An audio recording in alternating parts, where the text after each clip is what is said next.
Good morning বন্ধুরা। তো দেখো এই যে চলে এসেছি আমি আমার তোমাদের কাছে একটা রান্না নিয়ে। আজকে কিন্তু আমি দম আলু বানাবো।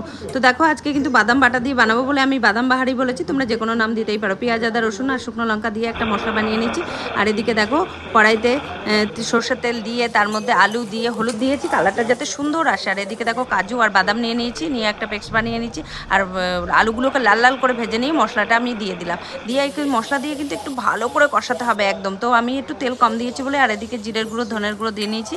আর এদিকে তেল কম দিয়েছি বলে কিন্তু আমি একটু সামান্য জল দিয়ে নিয়েছি, তো তেলটা যাতে কম ব্যবহার হয়। তো এই যে দেখো আমার মশলা কষানো হয়ে গেছে। মশলা কষানোর পরেই কিন্তু আমাকে বাদাম আর কাজু বাটাটা এর মধ্যে দিতে হবে। দিয়ে হালকা একটু নাড়াচাড়া করে আমি আবার এর মধ্যে জল দিয়ে দিলাম। একটু বেশি করে জল দিয়েছি যাতে আলুগুলো সিদ্ধ হয়ে যায়। এর মধ্যে নুন, একটু মিষ্টি, আর দেখো আলুগুলো সিদ্ধ হয়ে যাওয়ার পরে কিন্তু কসুরি মেথি, গরম মশলা, আর নামানোর সময় কিন্তু দিয়ে দিলাম ঘি। তো দারুণ কিন্তু মুখে লেগে থাকার মতো রেসিপি। অবশ্যই বানিয়ে খেয়ে আমাকে জানাবে। টাটা।